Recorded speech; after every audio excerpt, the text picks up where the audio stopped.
Promo കൂടി വന്ന സ്ഥിതിക്ക് നെവിൻ പുറത്തായി എന്ന് തന്നെയാണ് ഏറെക്കുറെ മനസ്സിലാവുന്നത്. ബിഗ് ബോസ് ഈ കാര്യങ്ങളിലൊന്നും അങ്ങനെ സാധാരണ പ്രാങ്ക് കാണിക്കാറില്ല.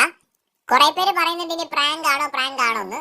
ഏഴിന്റെ പണിയുടെ സീസൺ ആയതുകൊണ്ട് ഒരു സാധ്യതകളെയും നമ്മൾ തള്ളിക്കളയുന്നൊന്നുമില്ല. പക്ഷെ എങ്കിലും ഇത്തരം വിഷയങ്ങളിൽ അങ്ങനെ ബിഗ് ബോസ് പ്രാങ്ക് കാണിക്കാറില്ല. ഓഡിയൻസിനെ അങ്ങനെ പറ്റിക്കുന്ന കുറവാണ്.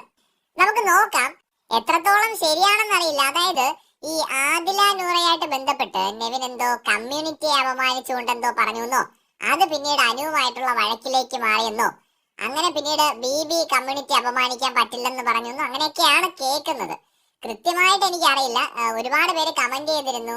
ഈ ഒരു വാർത്ത നമ്മൾ നേരത്തെ ഇങ്ങനെ അടിച്ചു എന്ന് പറഞ്ഞിട്ട് ന്യൂസ് കിട്ടിയതായിട്ട് വീഡിയോ കൊടുത്തപ്പോൾ കുറച്ച് പേര് ഒന്ന് ഇൻസ്റ്റാഗ്രാമിൽ മെസ്സേജ് ഒക്കെ അയച്ചിട്ടുണ്ടായിരുന്നു. ഇത് ശരിയാണോ എന്ന് നമുക്ക് അറിയത്തില്ല. ഈ കമ്മ്യൂണിറ്റി റിലേറ്റഡ് ആയിട്ടുള്ള ഒരു ടോക്ക് അവിടെ വന്നു എന്നും ഇതിനിടയിൽ അനുവും നെവിനും തമ്മിൽ ഏറ്റുപിടിക്കുകയും പിന്നീട് നെവിൻ അവിടെ നിന്ന് പോവുകയും ചെയ്തതാണെന്നൊക്കെയാണ് പറയുന്നത്. നെവിൻ സ്വയം വാക്കൗട്ട് ചെയ്തു എന്ന് തന്നെയാണ് സൂചന. കാര്യം എന്തൊക്കെ പറഞ്ഞാലും നല്ലൊരു എന്റർടൈനർ ആയിരുന്നു കേട്ടോ നെവിൻ, പറയാതിരിക്കാൻ പറ്റില്ല. ഒരു പക്ക എന്റർടൈനർ ആണ്. പോയിട്ടുണ്ടെങ്കിൽ അതൊരു വലിയ നഷ്ടം തന്നെയാണ് ഈ ഒരു ഷോയ്ക്കകത്ത്.